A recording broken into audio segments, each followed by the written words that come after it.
Hi everyone, my name is Satan or Alessa Vamp on the interwebs, and tonight I will be playing Yuiza Anacaona. I go by any pronouns. She goes by technically any pronoun as well. You'll see. Hi, I'm Zachary Vaudo, and today I'm playing your Damphir Wild Oracle Arat Kshizhin. You can use any pronouns for me so long as they're not derogatory.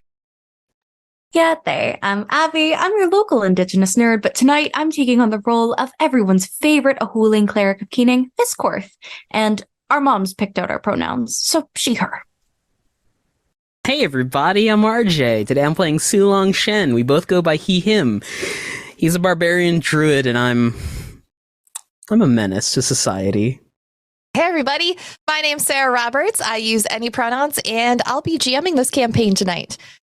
Last week, y'all rescued a few NPCs from a burning building and helped put out the fires that raged through town. Unfortunately, the guild hall has been completely lost, but you were successful, Yuiza, in saving the tailor shop that was attached to the blacksmithing shop where an arcane blast went off during y'all's big fight. Everyone who you rescued is currently being treated at the temple. And you all returned back to the Wands Want to do a bit of exploration, finding some unexpected threads that some folks chose to share and others chose to keep to themselves for the time being. And that is where we are picking up. Yuiza and Sulong, you are in the alchemy and enchantment lab. You came in through the window the previous night and found a few things. Fisscourth and Arat, you were left having a little heart-to-heart out on the main floor of the Wands Want after collecting all of your items. Where are you all going next? We did find 2 keys, correct, inside the alchemy. Wow. You did. Alchemy lab. Wow. You did find 2 keys. You found a few things. You found, let's see, found a cat statue, 2 keys, a potion that appeared to look like plain water, and a potion that was red in color with 2 gold wings on the top of it. Sulong will try the keys on the door to see if it unlocks. Neither of the keys fit the lock. Roll me a history check. No, I'm dumb. Yeah, you don't know what these keys go to.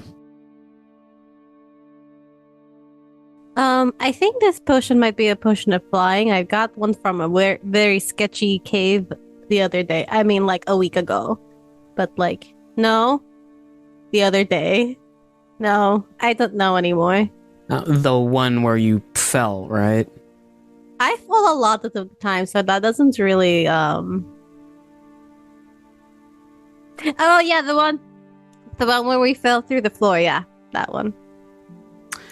Ah, well. And you were like shunted into another dimension or something like that, you know?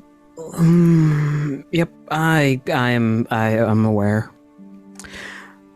So none of these keys go to this door, by the way. I think it's a pull, and he'll try opening the door from the inside. Is there like a locking mechanism, or does it just stay shut? Yeah, there's a deadbolt that you could just flip. Question mark? Yeah, it opens. You unlocked it. Hey guys! Oh no, they're smooching. Oh! Excuse you, one of us has very particular hearing. You just hear a cackle from Sulong as he walks away. Oh, we found out that we think Arabelle has an evil twin sister that may have been pretending to be her. And she'll take out the portrait that Sulong found. We think it's this one. Well, that does seem to happen quite a bit with twins, don't you? But might I look at that? Yes. It's just a normal portrait, but are there any, like, signs that Maybe this is, for instance, a changeling, some mythical creature that has taken her twin sister's place even. It could be a double switcheroo. Roll me investigation, Fisscourth. With my -1, I sure can. 14. This is just a portrait of a family. No imps or goblins or grumps or snarfs? Completely mundane. When do you think the switch might have happened? Well, thinking about the journal, I think it happened before she went away with Galvin. Remember we saw them coming back from a trip. I think that she went. The switcheroo happened when they were going, I think, somewhere called the Panu Republic. Panu Republic? That's rather sinister. But yeah, I found some potions. There's this one that looks like water, and this one I'm pretty sure is a potion of flying. And I found this cat statue that I think I'm going to keep because it's cute.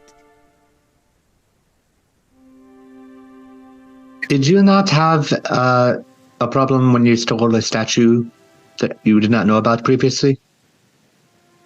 No, I stole money. That's different. Oh, money. I see. Yes. I just stare at that cat statue, remembering my epic battle with Mr. Kitty. I detest it. It's all right. Don't worry about it. Keep an eye on it.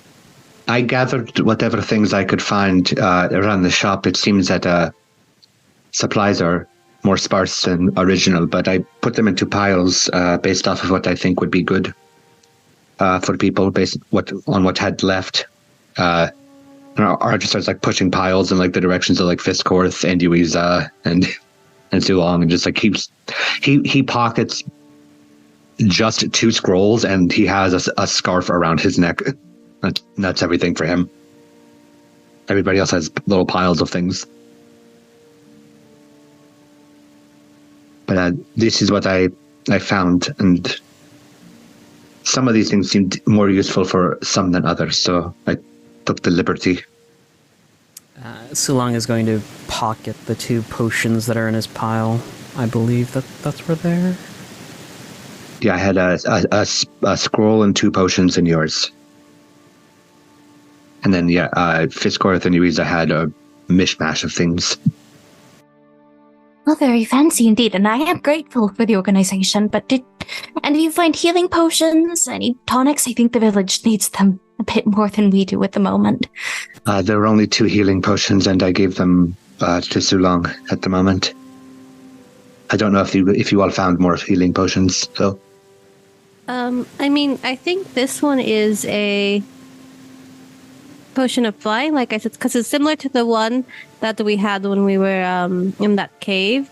Roll Arcana on what you found. Okay. Since you failed your history check last game. I did not remember that. But I get embarrassed. 9. I don't know what they are, but they look cool.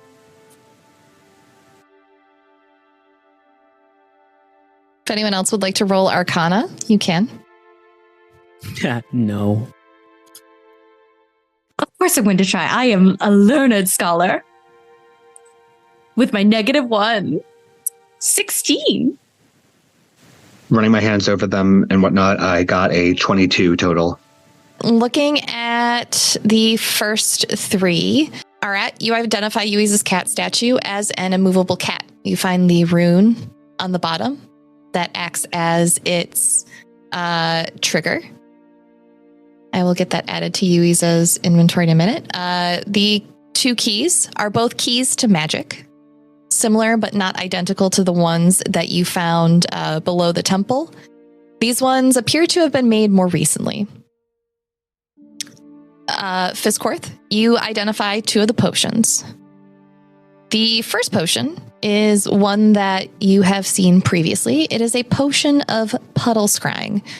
This potion is filled with a silvery solution. When you use an action to drink this potion, your eyes become as clear as water for 10 minutes. For the duration, whenever you open your eyes underwater, you can see and hear any recent events that have occurred from the water's perspective up to 24 hours ago. And the last one is, in fact, a potion of flying. You are correct. It is a potion of flying. Not that I need this with my natural talent. Of course not. But this, we might be able to use it to figure out if Arabelle, or really pick up on Arabelle's trail in any ways. Especially if you use a latrine. It's for water scrying, you see. Just stick your head in. You can see what the water is seeing. I don't want to scry on what she did in the latrine. Plotting could occur. These two keys are magic keys, similar to other ones you found, and this statue of a cat acts like a normal cat in that you put it somewhere. If you try to move it, it doesn't want to. Oh. Are you guys okay if I still keep the cat? Sinister beast, keep it far away. You're going to need to take care of it and make sure it gets a lot of enrichment. Yes, Dad. DM, can I tell how to activate the rune on the cat statue? Yeah, you would just activate the command word. I say it would actually be rather useful, if I may. I show you. Put it in front of the door, say box, and then just open the door into the cat. as a demonstration of it not moving. Can it be put in in the middle of the air, or is it just? It will probably fall, I imagine. Very useful for holding someone hostage. Just put it on their hand. You can't move when cat's sitting on you, so I've heard. Yeah, that's very true. DM, is the deactivation word also box? Sure. It could be box. So this works a little bit differently than a movable rod. Essentially, the first time you command it, the cat springs to life and immediately lies down, seemingly to go to sleep. The second command word makes the cat run towards and pounce on a target that you see within 30 feet of you. So it has a few different ways you can use it as an item, but that is all detailed in its description for you. And as well as its AC and hit points, should you choose to use it as a combat item. Can I keep the cat? It's really cute, and I've always wanted a cat. I see no reason why not. I don't think anybody will be coming back for their things, and if they do, it's rather foolish. So, yes. Yes. Thank you. I always wanted a cat, but my dad said I couldn't. Anyway. Take all the time you need, darling, but we should inform the village of what we found. Dolan deserves to have a right to know who's caused this particular disaster. Very true. Those that did not already see it should be informed. Yes. Arat is just digging through his stuff that got collected earlier. Just sorting out his old clothes. Because the ones that he's been wearing for, I don't know, 8 sessions are now soot covered, smoke covered, blood covered. We should see if it's possible to. I mean, we could take a bath here, but before we move on, we have to find this fake Arabelle. I just don't know where we should start. It seems rather. There's a whole world out there that I've never experienced. I'm quite certain you all have more hands-on experience with it, but she could be anywhere. I have some possible leads, and I'll pull out that piece of newspaper that you had me read over last session, Storyteller, that talks about some different people in different locations. If this was in their possession, it's quite possible this was a point of consideration for them. There are. It might be a bit of a far-off lead, but Sulong will place the family portrait next to the pamphlet. I do know who the artist is for this. They're back in my hometown. Interesting. That is the opposite direction from this, I believe. So we have forking options at that point. We also know that supposedly, from what we know, the switcheroo happened in the Panu Republic or somewhere along the way. At least in the middle of unrest. Perfect time to slip in and make herself unseen. What do you think happened to her sister then, or to like the real Arabelle? Let's not dwell on it too hard. Right. We've got a whole temple full of people who need our help and deserve to hear this news. We should get going. And thank you, Arat, for the things. And I'll just take a wingful, stuff them in, start headed for the door. Okay. Where are we staying? Probably the temple. Yeah, I'm fairly certain they have floor space at the very least. Okay. It makes sense to me. I mean, if it's makes anyone feel better, I think the house is still protecting itself, so technically we are safe here. Yeah, but they can get back in. Not with our trusty movable cats. I don't think that they will get back in, but I also just feel off being here, personally speaking. No, I get it. I'm open to the group, though. I didn't want to bother the temples anymore, but you guys are right. We should probably... Let us do what Fisscourth said and check in with the townsfolk, and then we will determine where we are staying and things like that. Arat just proceeds to change on the spot back into his old clothes. He can't see, so he doesn't have like a concept of people staring at him. Well, then, let's go. Yeah? As you are making your way towards the temple, you see that most people in town have dispersed now that all of the fires are mostly taken care of. There's just smoke coming from the rubble of the guild hall. Toby and Ivy are having a conversation nearby. Toby's listening and nodding his head, but no one else really seems to be around as you pass by them, heading for the temple. Yuiza's gonna stop by where Toby and Ivy are on their way and just say, hey, are you okay? Everything okay, Ivy?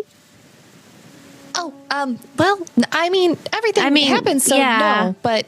But, after...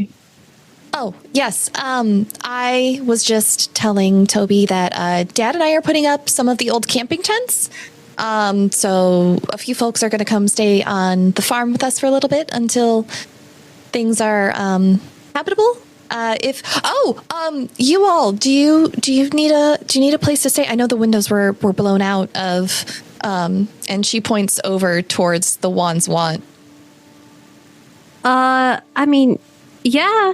We're gonna check the temple, though I know it's a little full right now, but I think your place would work just fine. Right, guys? I think I'd prefer to stay by the temple. But you all can head on over and grab some tents. I can meet up with you in the morning. Understandable. I'll go with you to the temple, Sulong. They might need another cleric on hand. Okay, I will figure myself out, but Yuiza, please, by all means. Sure you don't want to... there's plenty of tents. Oh, it's actually just one big tent. Oh. It can sleep up to 7. Oh, that's pretty cool. I'm not going to lie. It is. Want to stay as close as possible to Nizmat. That's just what I assumed, That's yes. fair. Toby, may I ask, how well did you know Arabelle?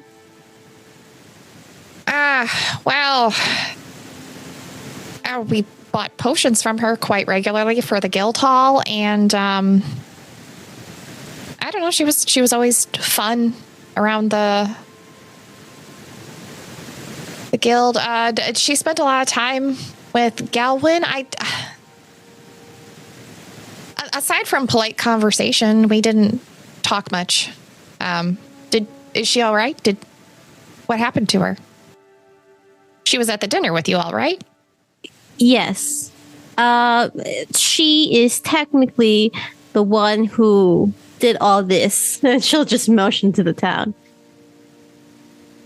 But Arabelle did yes, yes, but okay. Theory, if the group is okay with me sharing it, we found a portrait of her family.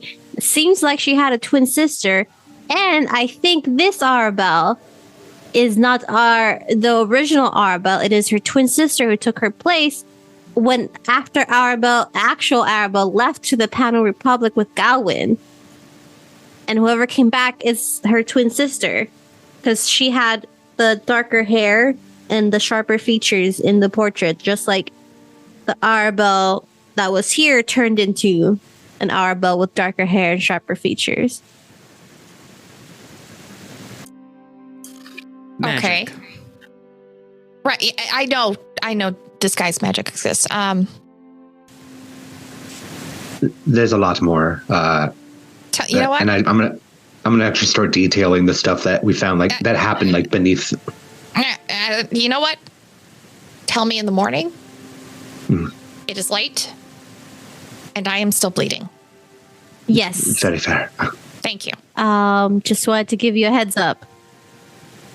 I will see you first thing in not my office. I'll let you know. Yes. Front of the tent, maybe? Front of the tent. Great. Sleep well, and if you require any kinds of healings, I should be rested up. These old bones of mine have been quite pushed to their limits. Right. Thank you. Thank you, Fisscourth. I forgot his voice. I'm like, I love this man. Everyone roll me insight.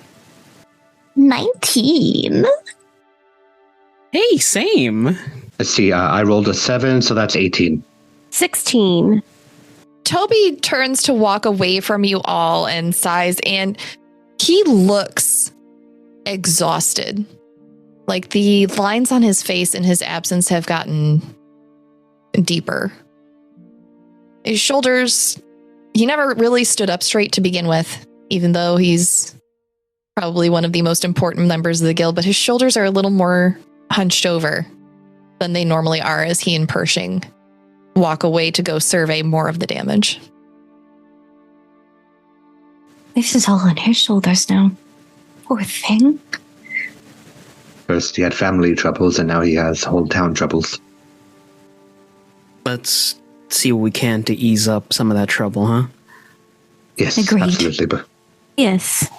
before we begin our quest, We should rest up as well.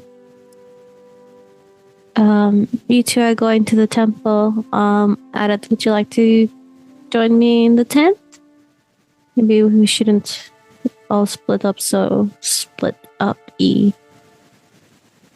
Perhaps I still need a moment, but I think I'll meet you there. You and Ivy should certainly go though, and you should get your rest. I'm going to wander the town a bit, see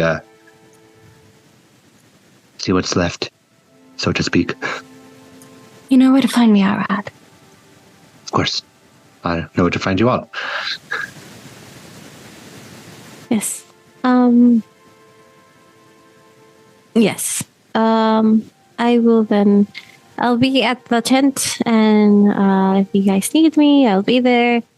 And you'll be at the temple, and yes, okay. I will see you all later. Good night. As good as it can be, I suppose. Yes. Safe Yes. out there, all right? Of course. Eyes and ears at the back of my head. You all head over to the temple. Rose Ressa is still walking around, doing a few checks there. Dolget and his wife have gone home. Helena is still there with Amelie, watching over Farah. She has been moved to one of the rooms, as have Nismat and Pascal. But you are welcome to go and find any of them, should you wish. Are you looking to stay up tonight to see if you can help around? If Redress has need of me, then, well, may not be any use magically, but I know how to wrap a few bandages, make a few poultices, that sort of thing. What about you? I can get some coffee going. I could also assist in that, just so you know. I'm very good at cooking. Historically, when it comes to coffee, no, you're not. He'll pat the top of her head, but the help will be appreciated. I'll leave it to the experts. Very well. Coming, Rodessa, immediately. And she'll just stamp away. Okay, you can scamper away. You will find Rose Ressa cleaning up in the dining hall. Rodessa, is there any further assistance I can offer? No, not right now. Everyone has been moved to private rooms. Their companions are with them for the time being, but everyone will be going home.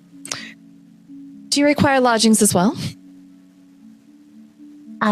Yes, actually, I'm not too keen to stay on the home where, well, it's a long story, but turns out Arabella's not the person we knew, and she may have had a part in blowing up. Like you said, long story, but I would like a room, yes.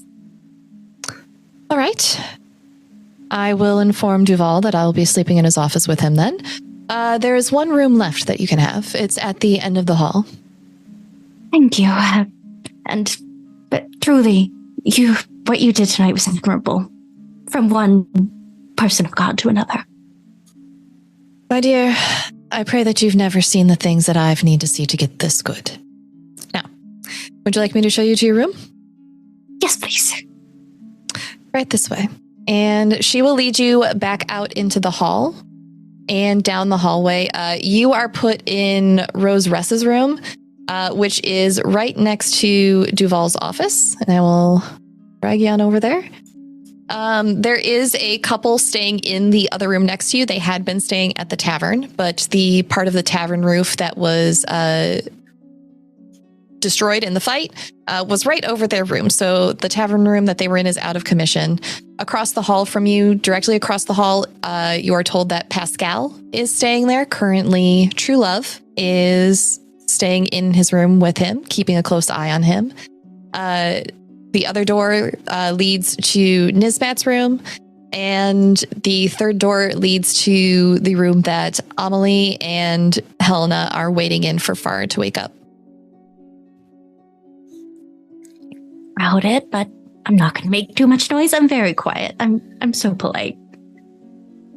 Sulong will say that you can follow Fisscourth to the room that's left if you'd like, so you know where Fisscourth is staying. Are you going to head to Nismat's room? There is an hour interval where there's just soft knocking at everyone's door. Sulong's head pops in, asks if anyone needs anything. If there's a confirmation, he'll run off and go get it for them before, heading over to Nismat's room. When you open the first door, it's the one that Farah is in. Amelie doesn't respond to you. Her back is to the door and she's sitting there holding her sister's hand. Helena gives you a shrug and a little hug and shakes her head that they don't need anything. She's there to get whatever the siblings need. When you poke your head into the room with Pascal, True Love greets you. Hello! We're doing fine. We don't need anything. And Pascal sleepily grumbles from the bed. I asked her for a sandwich, but she won't let me have anything other than soup. Sup? Hey, how you doing? It hurts to breathe. I'm fine. You did get stabbed. Just a flesh wound. It's gonna leave a really cool looking scar, though. Right? It's gonna match the other one I have. Look. And he'll pull up the other side of his shirt. There are 2 other scars on that side, but they don't need anything either. And the couple down the hall, they don't answer their door when you knock. They probably went to sleep already. He'll stop by Fiss's room and just leave a small chalice of blood. It's like when your Uber driver, Fizz definitely hears it. but you don't want to get seen, so you just hear the door open as soon as you turn your back, and just a little. She takes it back into her room. He's got a bandage over his palm. Oh, buddy! Like, I'm gonna cherish that drink. I'm drinking it upside down as you do on the ceiling rafters. It's a little gamey. She's never imagined. I mean, well, maybe a little drinking your blood in the beginning, but only once in a dream. Where are you heading to after dropping off Fisscourth's midnight snack? Nismat's room. Okay. You knock on the door, and there's a very sleepy, yes? Hey. Hi.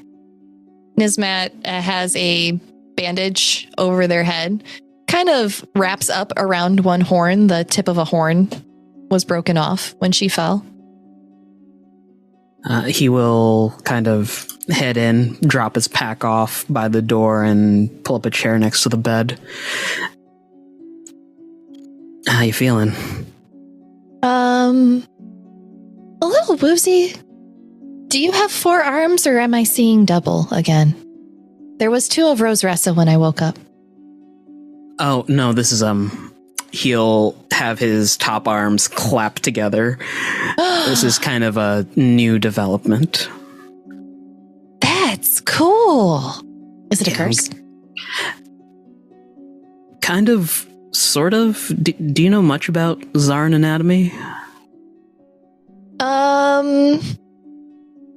No. Did you have 4 arms before? Did I miss that? If I missed that, I am so sorry. No. So, either magically or genetically, we Zarins have a predisposition for mutations. Oh. And sometimes that gets exacerbated by high stress events, like, say, someone you really like is inside a burning building. Huh.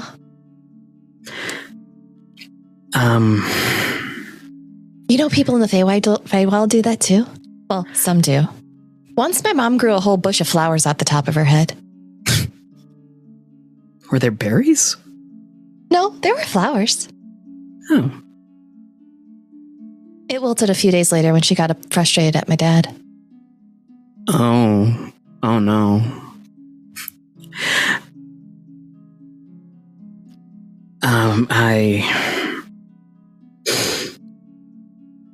Nismet, I messed up. When the town initially got attacked, there was, when we were at the mansion trying to solve this murder mystery, you were there, and I had found your axe, and I had given it to you. Except it wasn't you, it was someone disguised as you. And they, teleported away. Was it a big guy with muscles? I think it was a lady. Oh. Was there a big guy with muscles? Are you asking the GM or Nismet? GM. Yes. There were 2 men actually in the party that left with Galwin and Arabelle, as well as a woman. She had on a leather brown and pink armor with a flower crown on her head. Yeah, the one I gave it to, the one disguised as you. But there was a big guy there as well. I think they were all part of the same group. I think that's who hit me. Oh, that gives me another reason to track them down. It's not fancy or like the axe you had, but it does have a lot of sentimental value. He'll reach under the bed and pull out his axe and kind of hand it over to her. I appreciate it, but I think that's better with you. I'm gonna be out of commission for a while. Still, I don't want to leave you without a weapon, and I kind of and he'll kind of sit back and slam his fists together, and the scales kind of erupt out of them. I found out I could do this today. Oh, that's so cool. Yeah, I kind of want to punch something, but not now. And we should go to the training area tomorrow. I'm allowed to go out for walks as long as I have someone with me. We should go. Please. Fine. Okay. But you need to rest up for now. I know.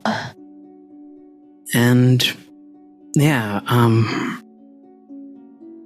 just think of that axe as a promise then. All right. Don't do anything dumb like my dad does, though, okay? I can't promise that. I'm kind of the frontliner of our party. I'm the frontliner of my party. I don't like that. Sulong will stand and move to the other end of the room and kind of just pull the bed back towards him and shove it up against Nizmat's. If you don't mind the company. No, it's fine. I've been out for a while. I can't really go back to sleep yet anyways. He starts pulling off his shoes and his socks and will sit crisscross applesauce on his bed, and they'll have a slumber party style like chat. Yeah, you can sit there having a little slumber party, spilling some tea about the evening's events. Yuiza and Arat, what are you two up to? She is setting up in the tent, assumingly accompanied by Ivy. Ivy walks with you to her own farm. And there to greet you is someone that you hadn't gotten to meet yet. You see a gentleman with tan, weathered skin, salt and pepper hair, and a full beard and mustache walking towards you. He has on simple clothes, a t-shirt and pants with a pair of suspenders, and he walks with a cane. His left shirt sleeve is pinned up under the armpit as he comes towards you and greets you with a smile. Ah, you must be Yuiza. Ivy's told me a lot about you. Hopefully only good things. Only good things, I promise. I'm Ivy's father, Colton Fuller. It's nice to meet you. It's very nice to meet you, sir. I wish it was under better conditions, and she'll shake his hand. I do as well, but we'll make do with what we have. Yes, if you need any help with anything, let me know. Ivy said I could stay in one of the tents. Yes, we have gotten several set up. There's quite a few folks here already, but I'm sure that they'll be happy to have you around the campfire. They were prepared for more to come this way too. But I will leave you and Ivy. Ivy, I trust you can get Yuiza settled in properly. Yeah, Dad, I can. I'll be in a minute.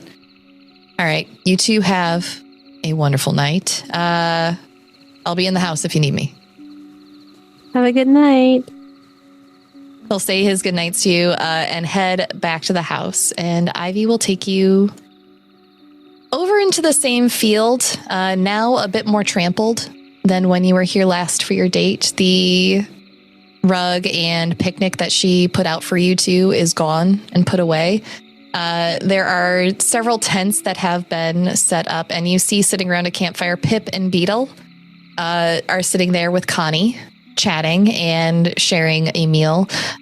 Towards the back is Mel. Mel's apparently taken over a workbench here and has set up a makeshift smithing station at the farm.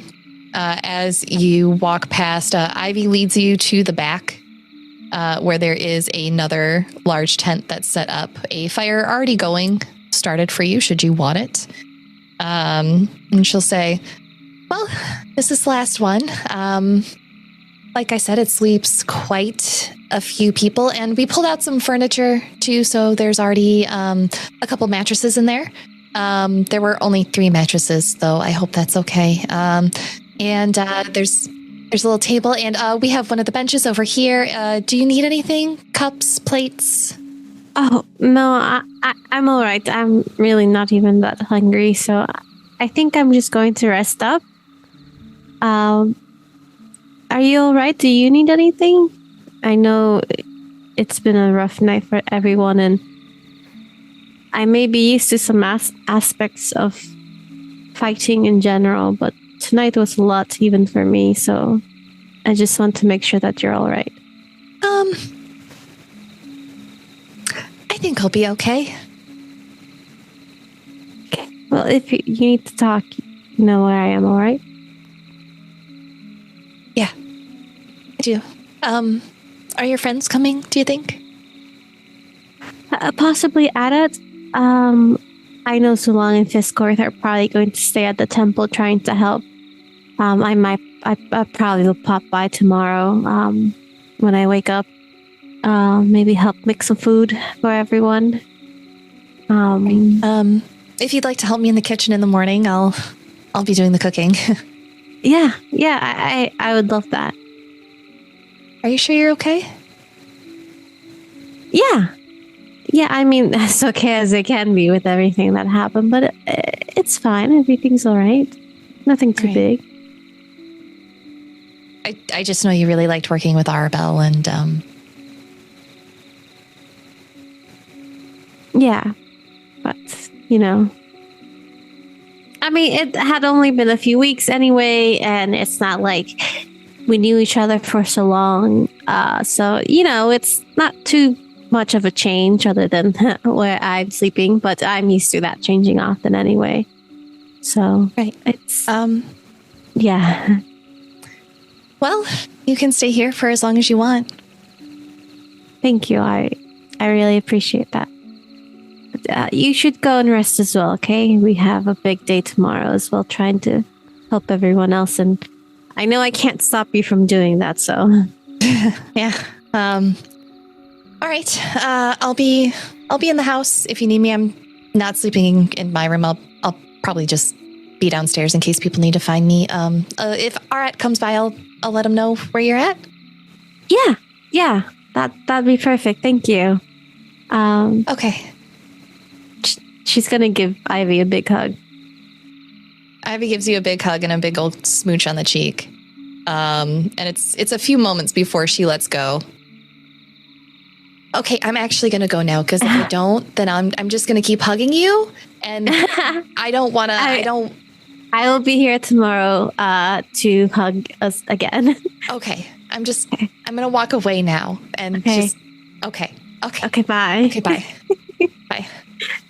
And Ivy will do her awkward Midwestern exit from the conversation with you, and as you're standing there watching her walk away, Yuiza, you get a sending. It's actually from Ivy's brother, Herbias Thornswallow III. Ah, yes, Herbias. Yuiza! Arabelle isn't who she claims to be. I'd come investigate, but I've met a delightful sword-fighting crab, and we're getting gelato later. Ciao. She can't reply to sendings, right? You get 25 words. Can you pull your mic closer?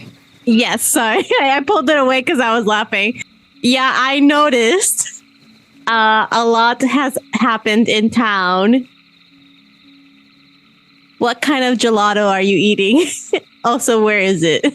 She'll reply to that and just kind of roll her eyes with a bit of a smile, but she'll start settling into the tent, and she's gonna start kind of just settling into her own bedroll as well. But I feel like it's gonna be very hard for her to fall asleep. And I think after about an hour of tossing and turning, she just kind of exits the tent. And is the farm close to the tree line of the woods that surround the?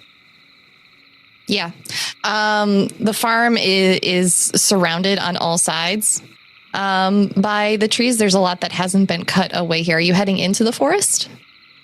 Yes, I think she'll spend some time just walking the edge of it before eventually just going into the forest. trying to keep her mind off a thing, but when she can't, she's kind of going over everything in her mind over the past few weeks, that maybe she missed something. Maybe there's something that she can recall that could give them some clues as to what's happening or where Arabelle is. And she thinks of everything they found, and her mind kind of slips over the piece of paper and over a few other things and kind of immediately passes over that. But she feels that kind of knot in her chest tighten. And I think at that point, she's confused as to why there's tears coming down her face as she kind of stands in the middle of the forest, just kind of genuinely confused as she wipes them away. Make a perception check for me as you go walking through the forest, Craig. 13. As you're walking through the forest, you hear a rustling off behind some trees, not too far from you. She kind of stops and looks around and quietly just tries to follow the rustling, make sure it's not like an animal that's about to jump out at her or something. You follow the rustling, and as you get closer, you move through the trees, and there's something. It's quite small. You can't quite see it. It's hidden behind a couple of bushes. You'll have to get into the bushes and push them away. And as you do, you see stuck with its foot in some vines, a small deer-like creature. It's about the size of a large dog with white speckles down its back, no antlers, and big, doughy-like eyes with two long canine teeth that come down in the front. And it's trapped there, looking at you. Oh, hello, little one. Little something. You got to. You're a bit stuck, huh? And she will kind of try to like go up with her hands up, like trying to get closer to it, but showing it that she's trying to help and not trying to like hurt it anymore. Mm-hmm.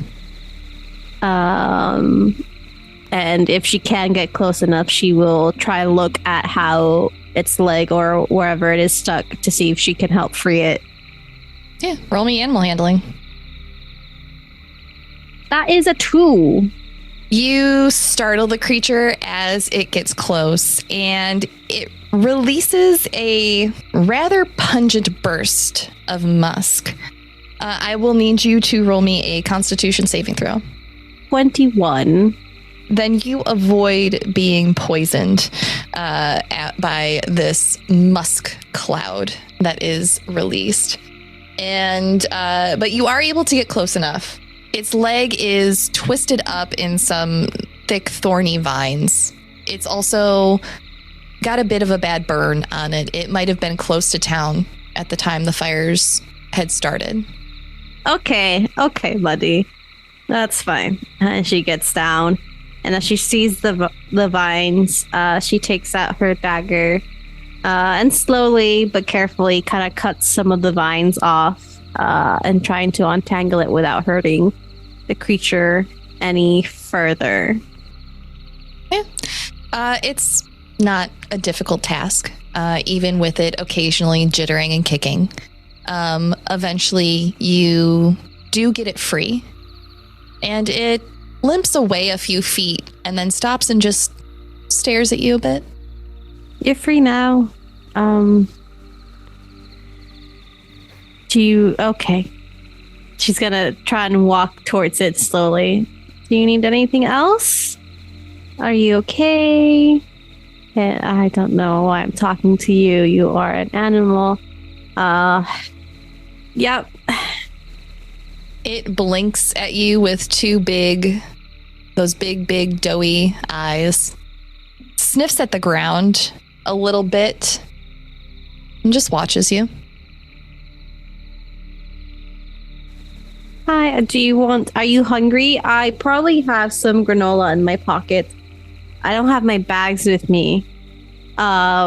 She'll kind of reach into her pocket, and it's just loose granola. It's not like a bag of granola in her pocket. It is loose granola, and she kind of like offers it to this weird deer creature. Roll me another animal handling. Oh, that's a lot better. That is straight dice because it's plus 0, 16. 16. It blinks at you again for a moment before tentatively coming closer, sniffing at what's in your hand, and then begins eating the granola that you're holding out to it. It's very gentle. It's like a petting zoo animal eating out of your hand. She fits it and like gently kind of pets the top of their head as they're eating. It's like, I'm sorry if there's pocket lint mixed in there. The creature does not seem to mind at all. And I think she kind of stays with this creature, kind of helping it. And eventually, if it does help her, let her. She will kind of put a salve on its burns, just for a little bit of healing. Mm-hmm. Yeah. If you move slowly enough, you can definitely touch it. And as you do, roll me another perception check. 9. As you are assisting this creature, you don't hear the footsteps that are coming up behind you. Arat, what are you up to? Arat does a very long and slow circle through town, just getting a sense of what's still remaining, what's completely gone, the people that are still out and about in town. The layout of everything has changed, and he is now refamiliarizing himself with it because he can't rely on his previous perception of it anymore. The buildings, aside from the blacksmith shop and the guild hall, are still there, still intact. Connie and Euphoria were advised to stay elsewhere. From your conversation that you overheard earlier, they're most likely at either the temple or at the flower farm, where the tents were set up for those who need it. No one's going to be going into the tailor shop until tomorrow, when there's enough light to see what's structurally sound and what's not. The pink dragon, one of the outer support beams is now a giant tree trunk wrapped in vines. It appears that someone came by and did a bit of druid crafting to stabilize the structure over here. But the rest of the buildings, for the most part, are all intact. Just very silently wandering the full circle. He'll probably walk past the temple on his way of the rounds.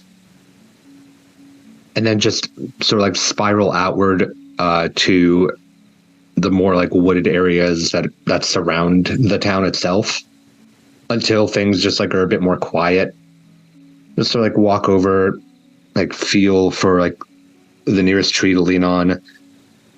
And then he'll finally just let the whole thing out as he picks up his stick and just wails on the tree in frustration, just venting out the entire night away from everybody else. Just clubbing it until he gets a bit tired of it. Yeah, you can go beat up some trees in the woods. That's totally fine.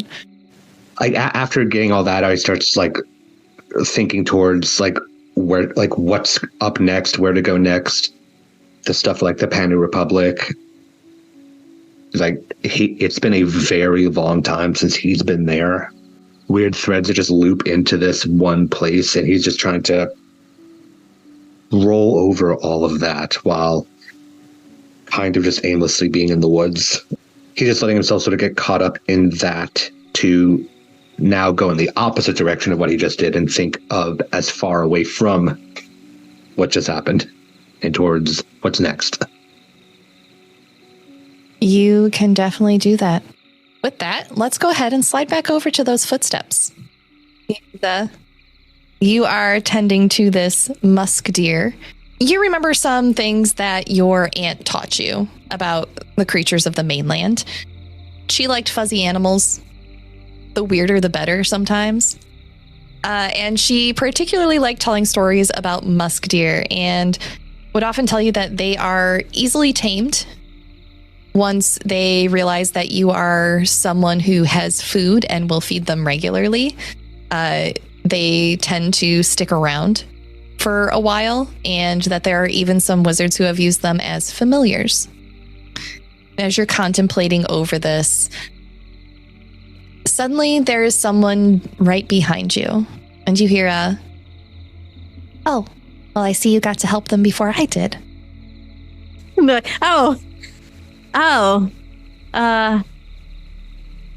she turns around. Hi.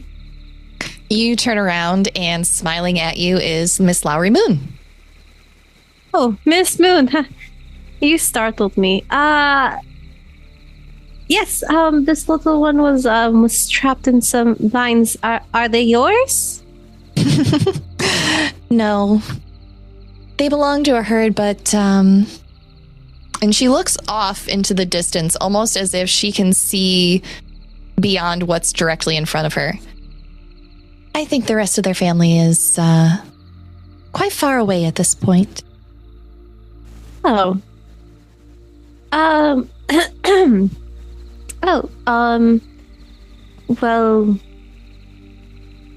will they be all right by themselves? Usually they're better in packs. They're rather smelly but easy prey for a larger predator to get. They might last a month on their own, if they're lucky. And she pulls out a handful of small leaves and holds it out to the musk deer, and the musk deer comes right up to her as though it's completely comfortable and eats the leaves from her hand. Oh, that's... Well, I heard they're good familiars. Maybe you can take them on, or maybe someone in town needs one? Maybe. I have my own familiar already, though. I think she'd be a little jealous if I took on anyone else, especially someone as cute as this. Why don't you keep them?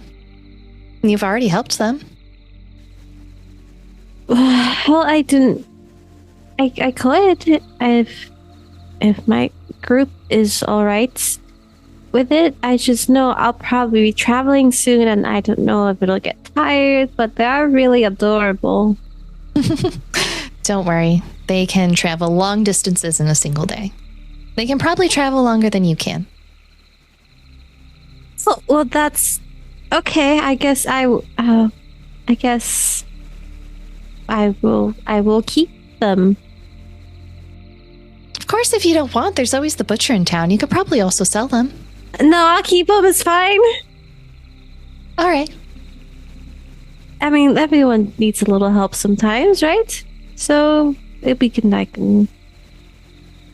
be friends, and I'll help it grow, I suppose. And she'll kind of pet the top of its head. It'll accept the pats. The ears flick forward and back, and it checks your sleeve to see if there's any more granola up it. Oh, no, but I have... She, goes into her other pocket. It's like, I have pocket dried fruit. Here you go. It'll happily take the dried fruit. How are you doing, Miss Moon? I'm fine. How are you? I'm alright. A little off, but it's not like this happens every day, right? No, I suppose it wouldn't for you. Does this happen every day for you? Sometimes. Sometimes you just wander along and then you find that you suddenly own an inn. Or that you meet frogs on sticks. Those ones tend to be rather rude, though. I mean, I feel like if I was on a stick, I wouldn't... being nice wouldn't be my first priority, so, They deserved what they got. That's fair. She just shrugs. Miss Moon, you are... I don't know how to say this without sounding rude, but you are I'm a hag. right. And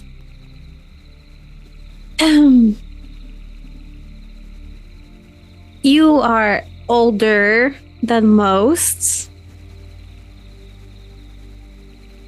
Right. I mean, you look really young. It's not that you Yuiza, look if old. you are trying to ask me on a date, I am incredibly flattered, but my partners and I aren't looking for anyone else to join our relationship. No, that is not, that's not, I wouldn't be ready for a commitment like that. I don't think, no, I'm asking for some advice. All right. How can I help? And she will sit down with a flourish, and almost out of nowhere, a mushroom seat grows underneath her. That's Would you pretty like cool. to sit? Oh, yes. Do I just... As you turn to look around, there is suddenly a mushroom seat directly behind you as well. Oh, she'll just kind of fall on it. These are pretty comfortable. So, do you sometimes, I mean, after very stressful events, and you think you're fine and you don't really know what's going on, but then you feel like inside you're burning and you're not sure why? She looks past you and then to the side, and you hear her mutter, "No, I will not say that to her. Stop it." "Yes, dear. Is there someone in particular that you're mad at?"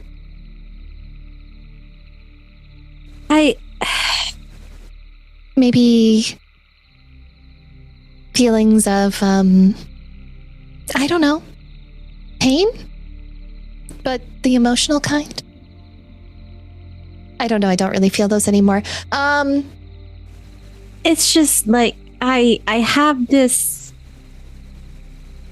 feeling that I'm supposed to be angry and mad, but I don't know why, and it's strange, and sometimes it feels like I can't breathe. Did this start after the fight? Yeah, I guess when everything kind of settled down, I don't know, I felt a little lost at first, but I mean, I felt fine as you would after a fight. Let me take a look at you. And she will grab your face and look directly into your eyes. Stick your tongue out. As far as you can. Say ah. And she will lift your chin. Look this way.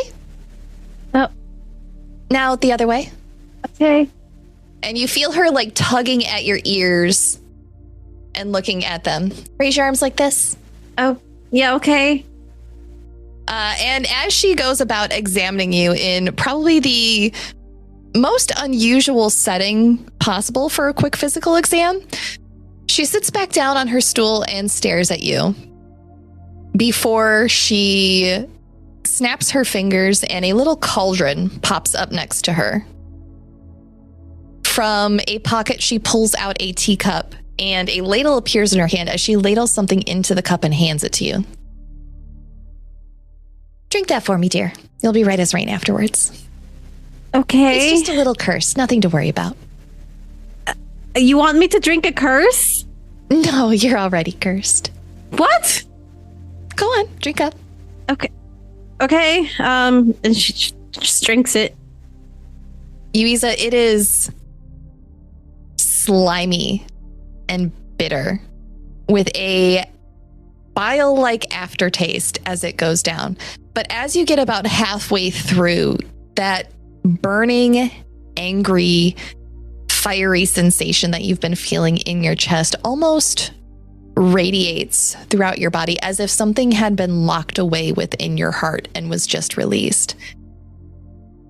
And you suddenly remember someone that you desperately want to find. Moments ago, they felt insignificant.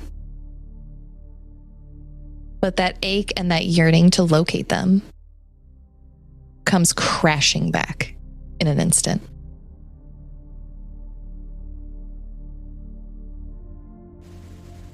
I think there's a moment where she's holding the cups like so hard, like her knuckles go white.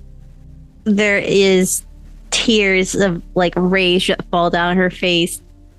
Her bones crack a bit as her hands grow these wicked looking claws, and her face seems to be changing rapidly. Not necessarily in structure, but you know how cuttlefish have these spots that help them camouflage and change their skin tone and a texture spreading across her face as her skin tone changes from a paler, more humanoid skin to a pink to a purple to a deep dark coal color. Her hair's kind of changing colors and lengths at this point. She just gives out this primal scream at the anger of not only whatever did this, but also at herself for forgetting, even though it was the curse's fault, and at the newfound rage she feels for this fake Arabelle. As you let out this scream with a little toot sound, the musk deer behind you lets go a little bit more of its musk. Not as much as before, but it does scamper off to the side a little bit, watching you, startled at the sound. And Laurie sits back on her little mushroom chair. Oh, I was right.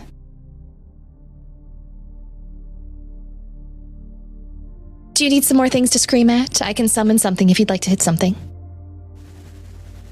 There's just a curt nod. And she doesn't say anything, but she nods. All right, here you go. And with a snap of her fingers, several training dummies made out of leaves, sticks, and mushrooms pop up around you. And you're surrounded by your own personal training yard. She's used to training with daggers and some blades, but it is just claws to training dummies, letting out this kind of feral rage. And if we were watching a movie, it's like we are watching a scene cut from her hitting one dummy looking like a certain person to another person hitting a dummy to another person hitting a dummy, but it's all her just looking differently every time until she kind of just works herself out of breath and just kind of sits on the ground. As you sit there out of breath, puffing, trying to collect yourself, you just hear quietly behind you, "No, I will not ask her that. That's rude. Oh, would you two stop it? Quit. Do not push this. I will take you off my hat and I will leave you at the house." And as you turn around, she snaps her attention back to you, Yuiza. Well, would you like me to summon anyone else for you to hit? No. Hags make deals, right? Yes, we do. What would I need to give you in exchange for something more power or anything to help take down this person?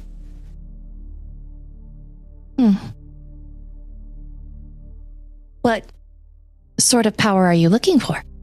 I suppose would be the first thing I need to know.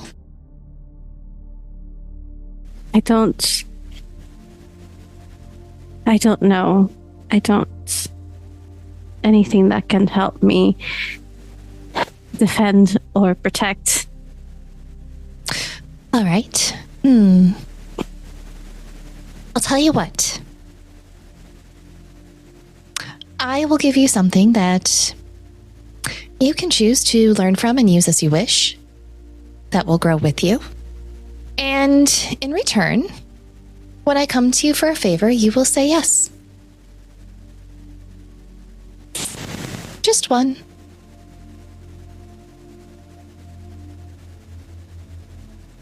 Agreed. All right. Here, where did I put it? And next to her chair, seemingly out of the ground, appears a large bag, and she begins reaching into it far deeper than the bag appears to actually be. And she pulls out all manner of books and parchment and paper, and finally she pulls out a quill and shakes it forward, and from the quill itself rolls out a contract. I'll just need you to sign there at the bottom. If you'd like to take a few moments to read over it, you're more than welcome to. You can also take it home with you if you'd like. She'll read it over there, just to kind of get the gist of like the favor and your soul, you know, just to see how much she's willing to give or sneak in there. There is no and your soul clause in this contract.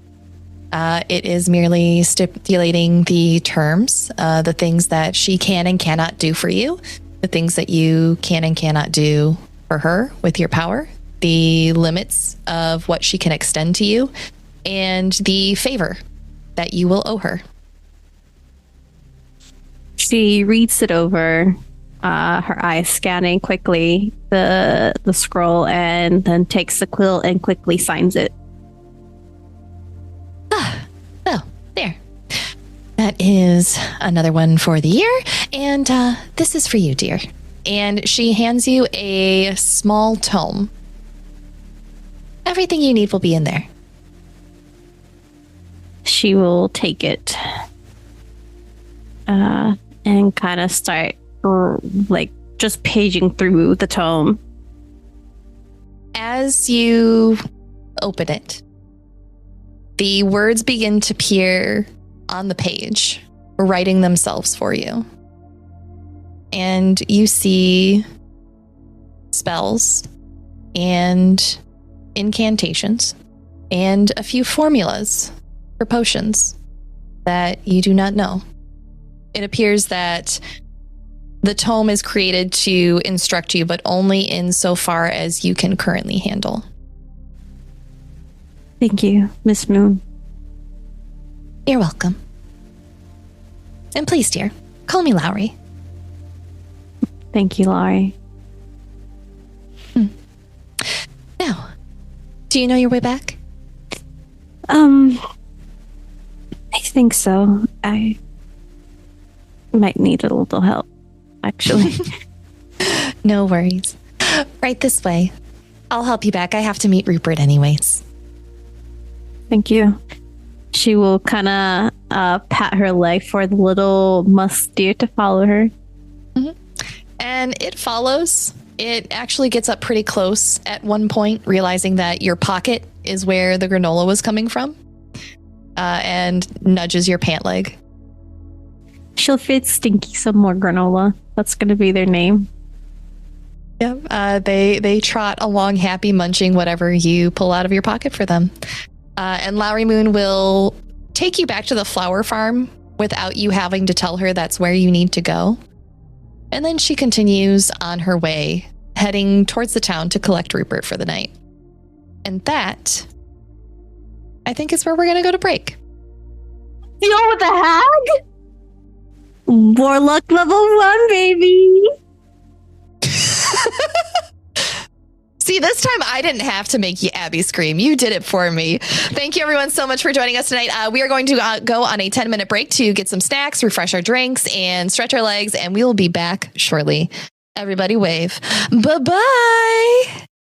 Hello, everybody. We are back. Did you miss us? We missed you. All of you make it back to wherever you choose to spend the evening. Go ahead and give yourselves a long rest. Yuiza, you wake up to the sound of loud chatter coming from the other tents near their campfire. Everyone is up and ready, pulling themselves together. If you choose to come out, Connie and Euphoria are chatting with Pip and Beetle. They are all fixing their various hairstyles, pulling on their clothes and getting ready to head into the house where Ivy is starting breakfast. It appears that everyone plans to go and help just like you do. Mm-hmm. She will wake up and have precious Stinky Boy by her side. And we'll just say good morning to the ladies and non-binary people. And just like, oh, good morning. Everyone have a good night. I mean, yeah, as good as we could in a tent. We might as well have just been sleeping on the floor, Connie says as she rolls her eyes, and Euphoria gives her a hard elbow in the side. Connie, use your manners, please. I mean, no, you're free to go stay at, the tailor shop and probably have a ceiling fall on you. It's all right. Whatever. She is just a little, dramatic this morning, darling. Don't worry about it. She'll be better once she gets some food and coffee in her, especially the coffee. Well, with that, I can help. I'm pretty good at making coffee. So, I'm going to go in and help Ivy with breakfast, everyone. Are you going to come in and help? And Pip and Beetle speak up. Yeah, honey, we're going to go in and help everyone, too. We're all going to pitch in around here, just like at home, right, Mel? And Mel silently nods their head. Okay, then I will get a fresh, strong batch of coffee for everyone before we all get started. How about that? Sounds delightful, darling. I cannot wait. And she will give a thumbs up and head over to the house and knock for Ivy. Yeah. You head over, and before you even knock on the door, Ivy has it open. Oh, come on in. I'm already getting things going. What do you want to do? Do you want to work on the eggs? Do you want to do toast or? I was going to make a fresh pot of strong coffee for everyone before we get started on breakfast. I can help with whatever you need. Eggs, toast, bacon, colored greens. I don't know. Whatever you want to make. I don't think we have greens. They're not really in season right now, but I don't know where and when things grow, I will be honest. I should. That's fine. But you start on the eggs, and you start on the coffee. I'll start on the eggs, and from behind you, you hear Euphoria, and I will start chopping the fruit. Everyone, don't worry about it. It's going to be wonderful. Oh, fruit on fruit violence, Jesus. Leave my NPCs alone, Abby. But you can all head inside and start assisting. While you are prepping breakfast for everyone, Arat, where are you at? Arat wakes up against the tree that he's just leaned himself up against. It's right nearby town. Mm-hmm. Just shake off, checking his deck has returned after being expended. It feels a little heavier. He just feels through everything. Mm-hmm. He'll just pick himself up and shake off the twigs and make his way back into town. Yeah, I believe as you thumb through your cards, there will be 2 new ones there, if I'm correct. Mm-hmm. Wonderful. Yes, as you head into town, people are starting to wake up. Zikos is out in front of the store, setting out the sign and preparing to deliver some things. It appears that he is going to deliver what his dad used to deliver in the morning, dropping off shipments of fruit, some goods that both the tavern and the temple will need to feed everyone. And you hear as you approach, hey, morning. Good morning. Do you want an apple? No, thank you, please. There are others that will need that more. Okay. But I appreciate it. How are you faring? Well, my sister woke up like 4 times last night, so I woke up 4 times.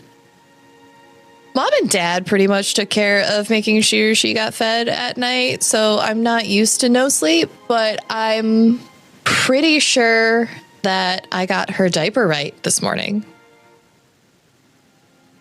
I'm like 70% sure. You will it learn might just be a dish towel. It's this baby walking around with it. You just kind of like just keeping a straight face. You will learn in time, and surely others in the town will be happy to assist you as needed. Yeah. Pip and Beetle were gonna come over later, but I probably not for like another like hour or 2. Do you need assistance with anything while I'm here? Well, if you want to help me carry these,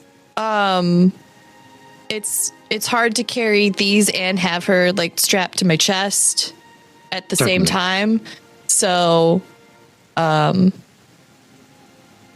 have like 4 boxes that I can't. Yeah. Absolutely. Cool. And I will carry however many I can carry. Yeah. Between the 2 of you can get all 4 boxes. He'll take 2. And if you take 2, you can definitely get those with him to the temple to deliver the food that they're going to need to feed all the people that are staying there. Okay. Yeah. So I'll wander into the temple with Zekos and apples. Yeah. Fisscourth and Sulong, are you sleeping in or are you early risers this morning? Absolutely an early riser. Fizz is already an anxious wreck. After being attacked, watching a town explode, terribly anxious. I'm probably the one who wakes up Sulong. Like you hear like just little wings and scuttling up against the ceiling as she nervously paces. Sulong has his upper arms around the back of his head. He's sleeping on his back. His lower arm, one of his lower arms is like underneath like Nizmat's head. And he just like cracks an eye open up at the ceiling. Fizz? Muffled from the other room. Do I need to leave? Do you need privacy? Are you engaging each other? He's going to extricate his numbed hand from underneath the Dragonborn and get up out of bed into the door and just open it. You could have just walks across the hall and opens the door again. You could have just come over and knock, you know. Well, besides, what if you two are very fond of each other? I didn't want to interrupt. And besides, your ceiling isn't as nearly as roomy as this one, and there's just little claw marks from where she's just been nervously pacing all over this wall. If it's one thing I've learned, it's that you never do any extraneous activities while healing. Very wise. I would have come and said so myself, but I also didn't want to interrupt, especially with your new appendages. You don't grow anything else? Is that too personal? Yes, that is a little too personal. Of course. Just medical curiosity. Do you want coffee? I can make coffee. Please, I guess. As you say that, Fisscourth, you hear a loud yawn down the hallway as a sleepy pink kobold comes out of her room. Hello, good morning. Are you waiting for the bathroom?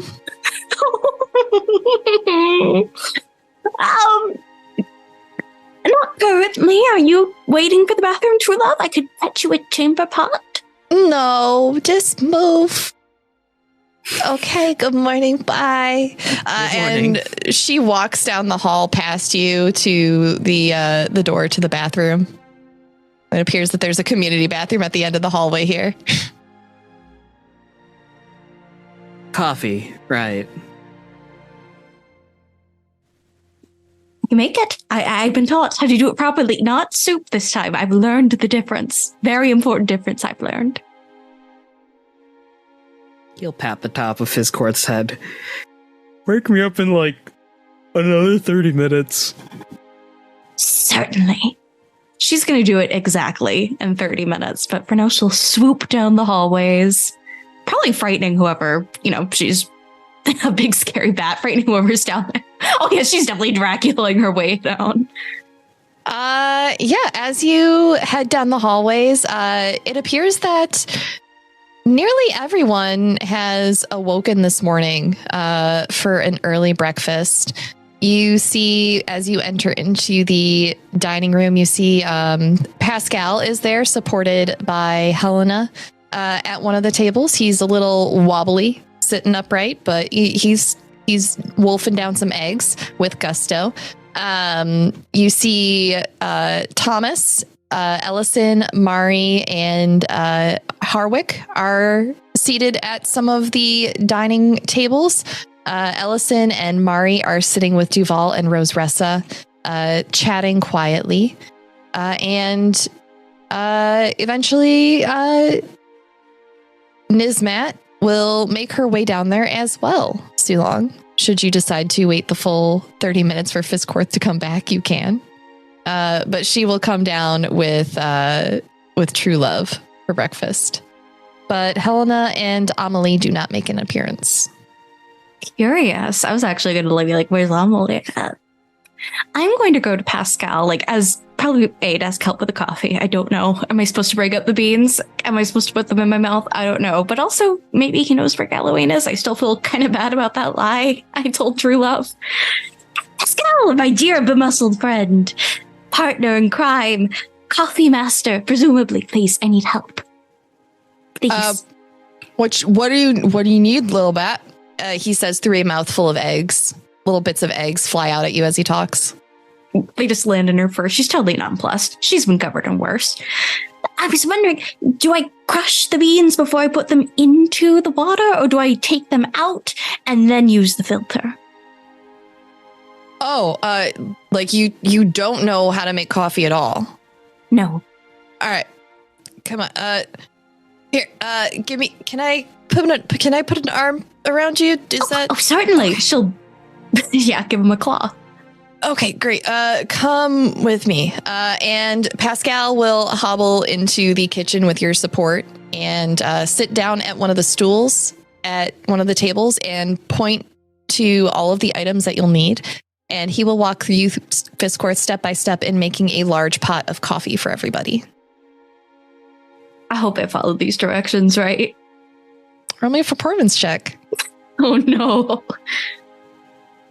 I have 1+. How bad could it be? How's a 13? It's better than you rolled last time. You managed to, with Pascal's help, you follow the directions quite well. And you make a decent cup of coffee, the kind of thing that you'd probably find in like a waiting room somewhere. Not anything that a fancy barista is going to make, but... Oh, absolutely. He's doing like the fancy Frappuccino drink thing, and Fizz is like, that's a level not for me. Yep. You're not going to find that here, but you can make a pot of coffee for everybody. You are sent from the heavens, I swear it. But before I leave you to your scrumptious egg meal, I was wondering, have you seen Gallowayne anywhere since the incident? Gallowayne? You mean Galwin? Galwin, yes. Look, names are very confusing. Well, no, he hasn't come in here. Oh boy, I hoped I might have seen him beforehand. I just want to have a good number of all my patience is all. Thank you. And she just takes coffee. Yeah. Extra. Okay. Bye. And he will slowly, gingerly make his way back on his own after you leave. But yeah, you can take coffee out to everybody.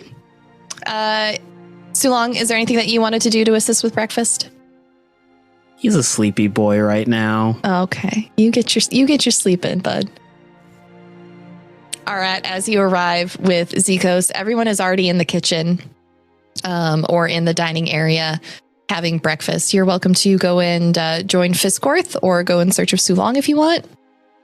At this point, I'm following Zikos in with the apples, and then I'm just, if it's noisy, I haven't been able to quite tell like who's where yet. But yeah, just wherever Zikos is going, I'm finishing helping him because I feel very bad about what happened. Yeah. Zikos will head into the kitchen to deliver everything. Carlotta, one of the older priestesses here, meets him and directs you all to the pantry to set the boxes down. She's going to be making some pies later for everybody, she tells you. And she says, "Oh dear, look at you and your little sister. Oh, Zikos, come here. We're going to get some food in your belly before you go back." And he tries to wave the old lady off, but in very much a knowing grandma fashion. She is not leaving this young man here until she is not letting this young man leave the temple until she puts at least one full plate of food into him. I just nod and kind of tap him on the back towards her as I exit out into the dining area, just sort of listening to get a lay of the land, who is in here, etc. Helena and Pascal are sitting at a table with Hardwick and Thomas. Ellison and Mari, Roseressa, and Duval are sitting at the table that Carlotta is at supervising Zikos. The whole table is taking turns passing around his little sister as she sleeps. Nismat and True Love are at the far end of the room. Fisscourth, who would you be sitting with? Fisscourth is currently down the hall looking for Sulong, going, "Yoo-hoo, Mr. Sulong, I have your coffee in exactly 30 minutes like you requested." He is currently belly sleeping and kind of just raises his head towards the door. Did I drink something last night? Nothing health potions, but I made you coffee. I didn't, right? Cool. Do you need longer to rest? Were your excursions that strenuous? There's just a weak hand that reaches out for the cup and kind of swipes at it give coffee. Oh, yes, baby, back up with you. I'll be in the hall with the others, but enjoy your brew. I made it myself, all by myself. Fisscourth watches as the one of the extra arms is just holding the coffee cup by the lip, and Sulong's head just hits the pillow again. And the arm is just stuck there holding the coffee. You know, he could probably he has burn resistance. He'll be fine, and I'll swoop down the hallway again. Yep, and while this is going on, I'll just be walking, sort of just walking table to table to check on everybody. If memory serves correctly, the only person I wouldn't know is actually sitting there until I got there would be Helena. But yeah, just checking on everybody. Mm-hmm. Yeah. Everyone seems to be rattled, but mostly okay. Wounds are healing. People that are out here for breakfast seem to be in good spirits and thankful that more people weren't lost than were. And they all seem to just be appreciating everyone who is currently here with them today. Yeah, doing the very standard Arat thing of just nodding, listening, being that comfort presence, etc., is to just assess everybody the whole way through. Mm-hmm. Fisscourth, you come back and Arat is making the rounds, talking to everyone. She's just going to brush up next to him, kind of rub her head under his chin affectionately. Continue on to go to Roseressa. Just a little bat hello. There's for anybody that was nearby, there's a brief flicker of confusion as Arat tries to figure out what that just was. He knows it was Fisscourth. Wait, what? Well, if that was a really tall cat, though.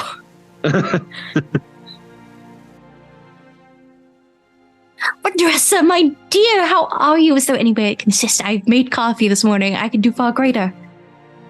I see that you made coffee. I think the best assistance you could give us right now, and she kind of gives a little side eye to Duval, would be to sit down and relax. I can certainly try. She'll sit her little bat butt down right next to her because she doesn't get the signals. Right. Well, now that that's settled. So, how was your coffee experience? Didn't realize there was such a proponent of foaming. I did realize that the beans need to be kept at certain temperatures, this sort of thing. I thought it was more of a soup situation. Truly. Ah, right. Not much coffee where you're from, then, I take it? The closest I've had is of, a good black soup, but it's not nearly so invigorating. Just one whiff and I'm zooming down the halls. Black soup? Oh yes, it's like a black pudding, but in a soup form. Apparently it's not too common. As one tavern owner put it, she said the smell sounded absolutely atrocious. Well, I hope you will find the eggs and bacon this morning sufficient. Go to eat, you're absolutely correct. A cleric cannot work on an empty stomach, and she'll finally leave. Poor long-suffering Andressa alone. Okay. You can go ahead and get your breakfast. Is there anything the two of you would like to do this morning in the temple? I want to check out the temple's medical supplies, actually. I think I'm doing this simultaneously. I am grabbing a massive plate of bacon, but also I'm looking over crates. Do we have enough bandages? Do we have enough herbal sediments? Because if we're going to leave on this mission, we can't just leave the town helpless, You find that you will have to ask Rose Ressa where the medical supplies are. They're not kept in the kitchen. You don't keep them where you keep the food. Very true. But she will show you to two separate medical storage areas. One is a supply closet that is near Duval's office. The other is actually down in the basement, near all the storage crates that you passed as you were going into the Forgotten Temple. When you first went and investigated strange sounds for her. There are multiple crates of healing potions with the Wands Want stamp on them. There are some general store crates here where they have supplied the bandages and other medical supplies that could possibly be needed in an emergency. It seems that the temple is well and truly prepared to handle whatever befalls the town. Very good. I can eat my bacon in peace then. You can. Anything else for you, Sulong or Arat? Sulong will eventually make an appearance, depositing the empty coffee cup and just loading a platter with food, almost the same size as Pascal. You can definitely do that. Nismat has a large plate of food in front of her as well. She's on round number 2 of helpings. You can go sit with her or go sit with someone else if you'd like. He'll sit wherever's free, probably by Nismat. Yeah, you definitely can. Is there anything in particular you want to chat about? He tries to swipe some bacon. She smacks your hand so fast. So after this, training yard? Yes, training yard. Oh, Pascal, look at what Sulong can do. And Nismat yells at Pascal from the opposite end of the room. And he slowly comes over, supported by Helena, to see what Nismat is shouting for. Sulong claps his upper hands. Nice. Did you always have those? No. Oh, well, I would have felt really bad if you did. Oh, I do have to speak to Miss Euphoria about clothing. Oh, someone mentioned that she's staying at the farm. with Ivy and the blacksmith? Smiths? Multiple smiths? Are all three of them blacksmiths? I think they're all blacksmiths. Pretty sure. But thank you for that. I will go see them after the training yard. Cool. Have we heard anything about Farah? Pascal looks at Helena and she begins signing. He'll interpret for you.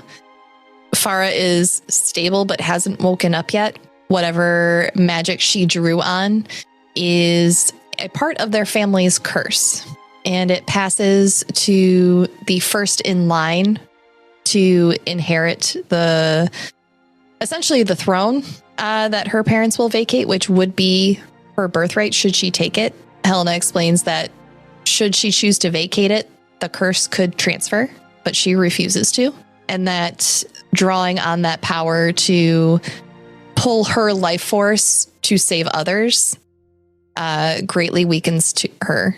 Last time she tried to do it when Helena and Pascal were in a sticky situation. It took a week for her to wake up. Let's hope she's not out of commission for that long.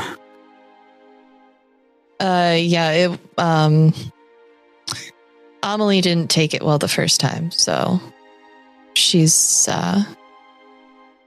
probably not going to leave that room, however long it takes. Sulong will just nod his head. I want to go to the training yard. He looks at Helena, who rolls her eyes. And with that, let's swap back over to Yuiza. Yuiza, how are those eggs looking? How's that coffee looking? What have you been making? Coffee's looking great. She made a pot for everyone here and probably some for on the go. She helped make some of the bacon.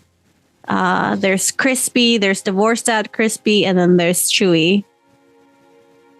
I imagine that you kind of take over the kitchen at a certain point.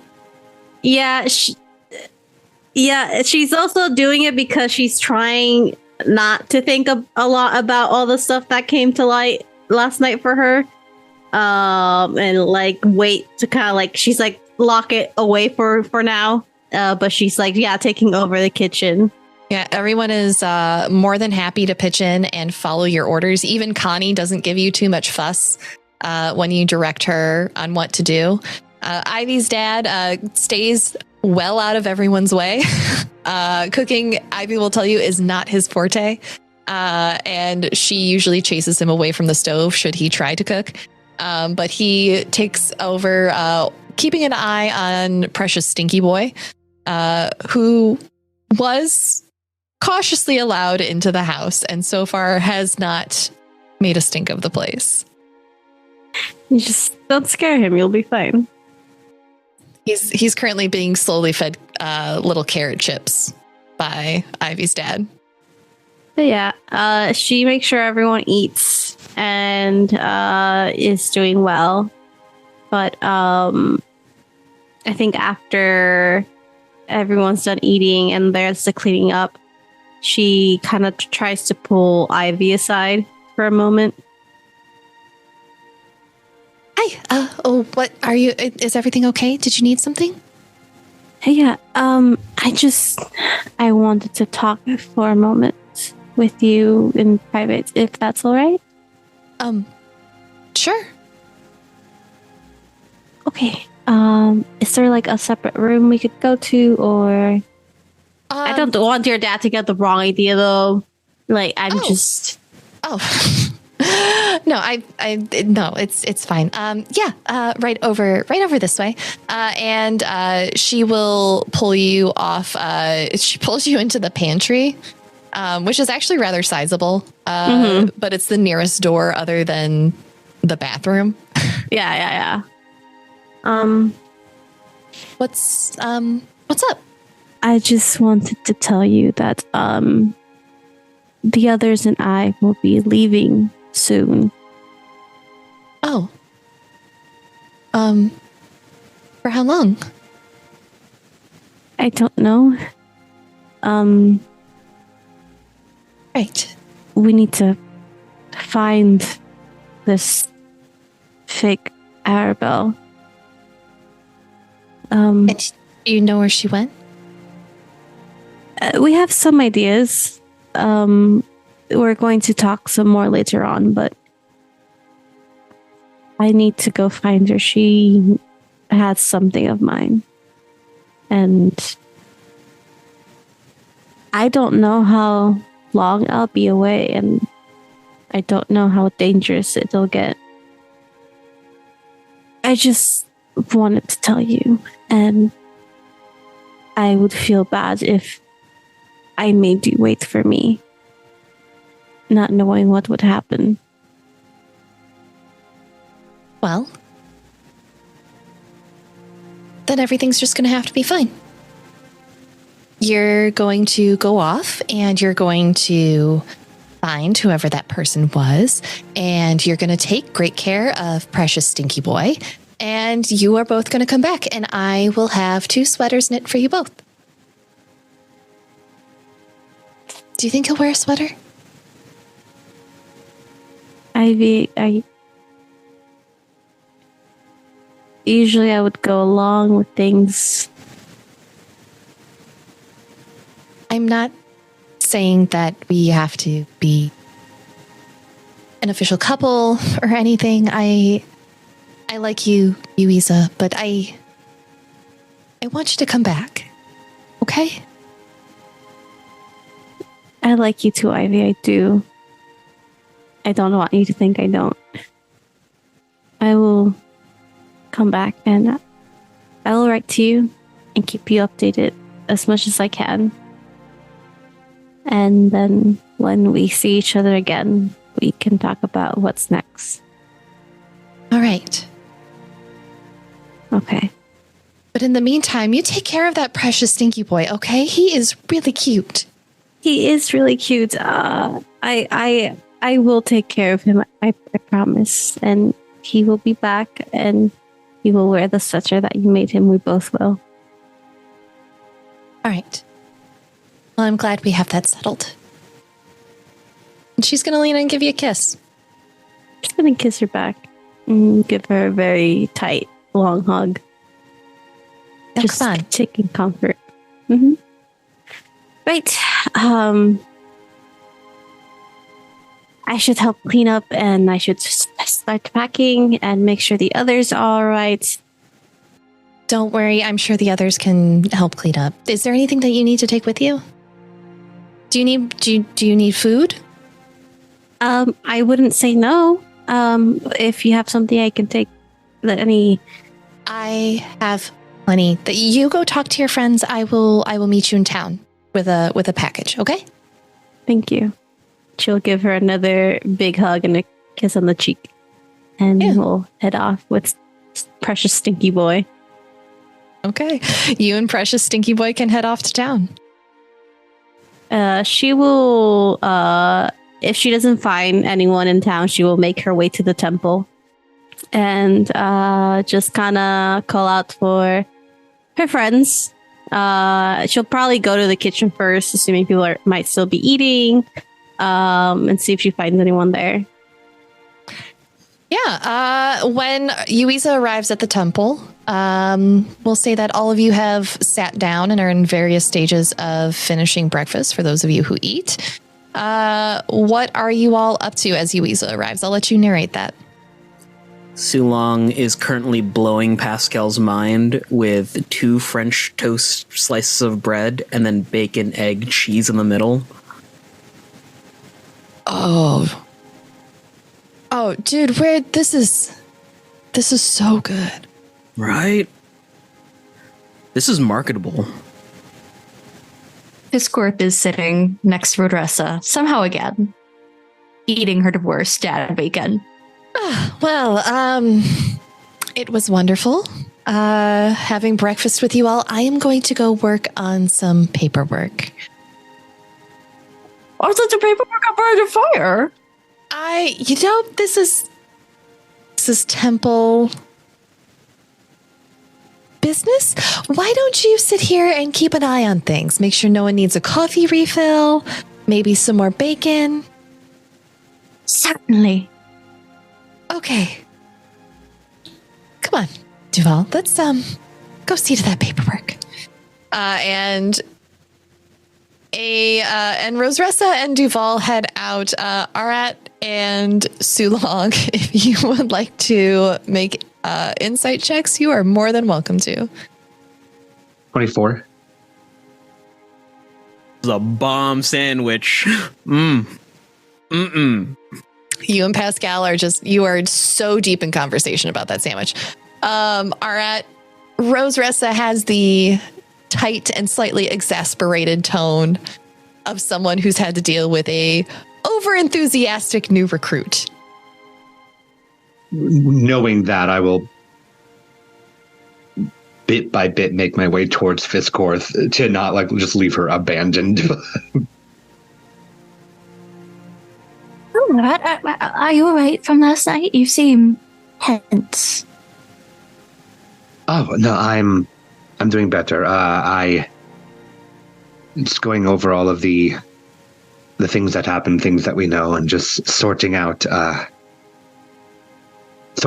out still. I can imagine. I'm just happy to be of some help. It makes me feel less helpless. No, of course, you've been incredibly helpful to the people here, I'm certain. And as of you, I feel a bit bad leaving it all behind. But we have to, otherwise fake Arabelle is going to be running about causing mischief, but I suppose that's what we're here for. Solving problems, as wardens do, if there are still wardens. Agreed. I mean, well, we are not the only wardens in existence in this country, so I imagine that we will simply fall in with others elsewhere. Certainly. This will certainly be the shortest amount of time I have spent in a single location before I move on, but I'm used to travel. And I'm not. You'll have to teach me a few things. Well, fortunately, where we are heading next is... well, it's been some time since I've been there, but it might possibly be the closest place I've had to a home in a long time. I spent the most time there. Really? It may have changed quite a bit, though, but yes. It's just, even though you can't see it, she's just giving you a big old love-struck bat smile. But have you consumed, eaten, devoured, as it were? No, I was... She's just going to shove her nubbin into your hand and enthusiastically talk about the bacon she just ate for breakfast. He'll nod and listen, and it takes him a second to catch on to this. He goes, "Oh yeah," and then he actually sits and really absorbs Then I learned how to make coffee. Let me tell you all about that. Oh my goodness! She'll just give her a little squeeze, just 3 little hand squeezes. Yuiza, as you and precious Stinky Boy trot in, Fisscourth is very animatedly talking about the coffee that she made with Pascal. You see Pascal and Sulong at the same table, deep in a conversation about breakfast sandwiches, with one in their hand. And you see a few other folks around the tables finishing up their breakfasts, trying to decide what they're going to do to go about their day. Welcome to go wherever you wish. She'll join the table with her friends and just say, good morning, everyone. Good morning, Yuiza. Yuiza, I know we don't have a bathhouse, but have you changed? Oh, it's not. Something smells off. It's not me. This is Stinky Boy. What horrid beast is that? He's a musk deer. Certainly fitting to his name. Is it a parasite? Has it taken infection of you? Do you need assistance? No, it's my friend. Your friend? No, is it? To hold out the back of my hand towards the smell to try to get a sense of what is this. Don't scare him. He's going to stink up the place. So it's the back of my hand. Roll me an animal handling check, Arat. 16. 16. You feel a small wet nose bump up against your hand, and it moves up your wrist to your sleeve and starts kind of nibbling at your sleeve, trying to see if there's anything to eat in there. Oh, no food there, my friend. And I'll just pet, but like petting in the sense of like I'm now analyzing this thing's face. Monstrous creatures. I'm making eye contact, just staring directly at precious Stinky Boy. I chuckle at the fangs. They're like, same. I thought that'd be fun because you and Kshizhin, yeah. But don't compare me to that creature. Why are you so angry at precious Stinky Boy? Look at him. He's reeks. He's got those big knowing eyes. He knows too much. I'm telling you, you have big knowing eyes. Yes, but mine are pretty. His are black like a void. He's precious and he just needs a bath. He doesn't stink all the time. It's only when you scare him. Long is going to meander over. I think Fizz is just afraid that her spot as team mascot is going to get taken up by Stinky Boy here. Never. I'm too iconic. Besides, I know how to read. I'm watching you, Stinky Boy. How is that a qualifier? Stinky Boy can't read out team slogans. Stinky Boy just looks at you as you point at him, Fisscourth, and his ears go backwards and then forwards again. I lay my ears back and hiss. Roll me an animal handling check, Fisscourth. Unless you'd rather roll him into intimidation. I rolled a 22 for that animal handling check. Okay. Precious Stinky Boy does not fart. Not even a tiny one? A fear peat? No. He's so scared of me. I'm so upset. Stop that. Yuiza, have this creature be your companion or whatever it may be. Keep it away from me. I do not like him and his knowing gaze. Fisscourth, it's not his fault. He was trapped in the forest and his herd had left. And if I didn't take him... Probably for a reason. His parents left him in the forest. Why are you so mean? She again gestures to him as if that is all the reason she needs. Look, he was lost and he needed some help. And I figured, well, we all need some help sometime. I'll take one hand off of the deer and like move it over to Fisscourth, like on her wing. There are many strange creatures that you're going to encounter here on the surface. This is just one of them. One of them, certainly. I'm sure he's in leagues with Mr. Kitty. Keep it very well. I have bacon to eat. There is a second musk deer standing next to Fisscourth. Panic, fear, terror. It multiplies! This one, instead of the fur, though, there is like green scales coming off of it in patches. Its blight has spread to Sulong. I will cure you of this curse, and I take your little face in my claws and just shake you rapidly.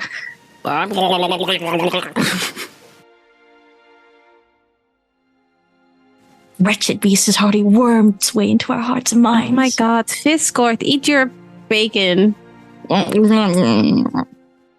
You all notice that as Sulong turns into a musk deer, he turns into the adult musk deer, and he's actually quite larger than Precious Stinky Boy. You can all roll animal handling. No, roll survival, I think it would be, with advantage. Or maybe animal handling. I'll take either. I don't care. That's a nat 20. It's a nat 20 for me, and it's a 25 either way. Dirty 20 for Sulong. 9. For those of you who rolled above a 10, you get the feeling that Precious Stinky Boy is quite young. Probably not even a full year old yet. Someday you'll go into a precious stinky man. Exactly. Pascal, Helena, I hope you guys are doing well. Are you okay? I know you guys. Are you okay, Pascal? You were like in the building, and it was burning. and I was worried. Oh, I mean, like the fire isn't really what you have to worry about with me, because like I kind of have like a natural resistance to that, but like it was more the stabbing that was the issue. And Pascal lifts his shirt up to show you his bandaged side. And you also see the other 2 stab scars from a previous incident on the opposite side. At least you I'm match not now. lopsided. Yeah. That's pretty cool. You're gonna have cool new scars to show all the people. Hell yeah. I do not mean to be rude, but I wish to, she turns to her companions. I want to have a conversation with you guys in private, if I may. So, absolutely, yes. Where's to? Wherever is possible, maybe one of the temples, or our bedroom, or anywhere. I have a room down at the hall. That's Very yes. private. The temple may not be quite as private. Gobs and all. Yes, true. That. We will be right back. Come on, stinky boy. No, he should stay outside. I don't want him hearing Nope. plans. No, I'm watching you, beast. You can all head to the room that Fisscourth stayed in the night previous. Yuiza kind of ushers everyone in, and it's kind of the last one as she closes the door. And you kind of see like the general smile that she had just kind of drops from like as soon as she's in the room. I need to find this fake Arabelle as soon as possible. You seem quite dire. Did she inflict you with whatever strange evil disease she probably carries because she's evil? No, sort of. Unfortunate. Kind of. She knows my father. Oh. Oh, so family's at stake. When we saw her first change in the basement, she told me that she would tell my father about how I've grown. And that scrap of paper, she takes out the scrap of paper. She kept it in her pocket that you found by the fire. It's from my father. It says, uphold your end of the deal and I'll decipher the next text. Harm her and our bargain is off. Ominous. Whatever she's up to clearly has to do with...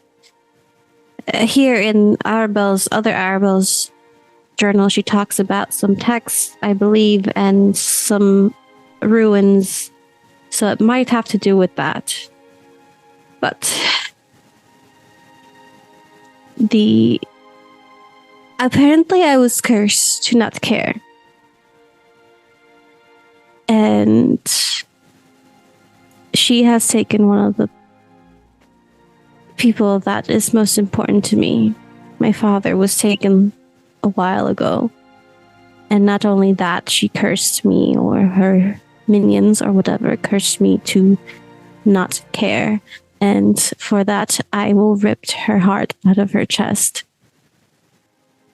Good. When do we leave? I can leave now. I just need to do some packing. Clearly, we need to help you in this. Not letting you go against her alone. From what I've gathered, it does seem like as though the Pandu Republic is our best bet. Not only is it what was in her possession, but it seems to have many points of interest for us. There is another seer there that I might be able to cooperate with in regards to that prophecy that I stumbled upon. Yes, and... I would only assume this could possibly be related somehow. I would assume if it has to do with texts. And in the journal, it talks about Arabelle's letters to her sister. And apparently she had first followed her to a crane, and they met the Lord and Baroness there. Apparently they had a positive effect. I don't know if that means on her sister. And Find out when you get there. yes. She's written to several associates of the Academy, but so far even their libraries have turned up with very little detail. I know we only plan to be gone for a few days, but maybe I can convince Godwin to take a longer trip. Entire structures don't just disappear overnight. Some would have to have a record of these locations or what these keys may be. Which, something about Godwin acting funny. But yeah, I think this is possibly at least where it all started, and we might get some information in the Pan Republic. I think so, yes. It, as I said, many good leads there. I think many things for us to find. And very, very subtly, his foot is going to nudge against Fisscourth as he mentions like the many leaves there. She'll nudge back. She's nervous. You can tell just from the slight shaking in her foot. For those of you with magical inclinations, go ahead and roll me a history check at the mention of Academy. 16. Very fittingly, I rolled a 5. The only class I know is the class of demons, baby. 15. 15? What was yours, Arat? 16. Got a 21. 21, okay. For those who rolled 15 or above, you know that there are 2 academies that Arabelle could be referring to. One is Haymart's Academy of the Arcane, which was founded 1900 years ago in what is now Silskarme by the wizard Elvacron and several apprentices. The school's focus is one of the study and cataloging of magical artifacts and the advancement of applied research. And the other one is Greyparth School of Sorcery and Divinity. They have a similar focus of study, but veer more into the divine. They were founded in Kafok 2,000 years ago.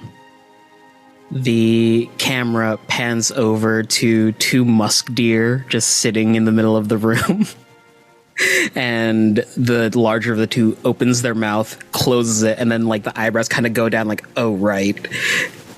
The form shifts and Sulong kind of straightens up. So the person who trained me how to fight, they talked a lot about their travels. It sounds like Arabelle's talking about one of the 2 magic academies that are on the mainland. Yeah, the problem is which one? So just go out to whichever one is closest, yes? Yes. I mean, we can also assume it might be one that's near the Lord and Baroness, as she speaks about them together, but... Yeah, we could also pop by and see if the Baroness is willing to talk to our seer. Or am I thinking about a different Baroness? No, we could certainly do that. That is in the opposite direction of the Pan Republic, though. But we can pick a direction and move that way. Which Lord and Baroness is she referring to in the journal? You don't know. It does not say. Yeah, well, because as they're talking about, like, I'm making the immediate assumption of the other city. But yeah, we don't actually know. Seems that the best place to start would be those ruins. They're the clearest lead, and they're on the way. I think so. So You don't know what rune she's talking about? we should see. I mean, if they're in the Pan Republic, we Could be right. Everything points to there.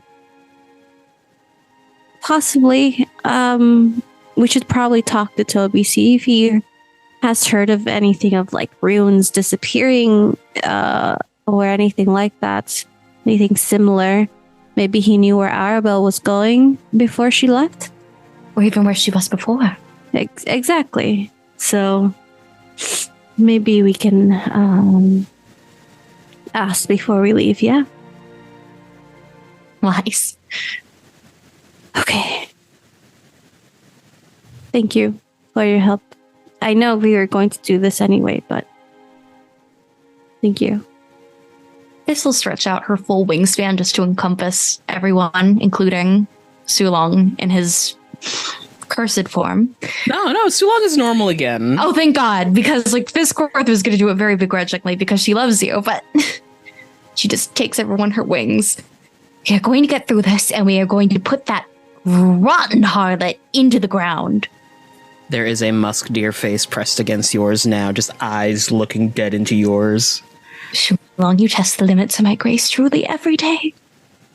Yuiza nods seriously as Fisscourth encourages them. Then, if we're done here, let's head out to town. And she'll stop. It's like, oh, I need to make one last stop here at the temple before I leave. Actually, All right. We should check with Toby, give him the full rundown, and let him know that we are expanding our search. yes. If you want to meet me by the entrance, I won't be long.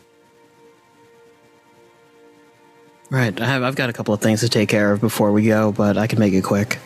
Okay. Let's take care of what we need at the temple, and then meet back at the entrance to head to town. Yeah. All right. Okay. See you all soon. And Yuiza will leave Precious Stinky Boy in tow. Don't worry, she won't leave him with you. And she will make her way into a familiar room where, before she knocks, she changes into this pale-skinned woman with curly red hair. And she will knock on the door of the old farmer that they had helped a while ago and had set up at the temple. As you knock, the door opens. A woman with curly red hair greets you, looks you up and down. And who might you be? This is very awkward. I promise this is not as bad as it seems. And that is where we're going to leave it this week.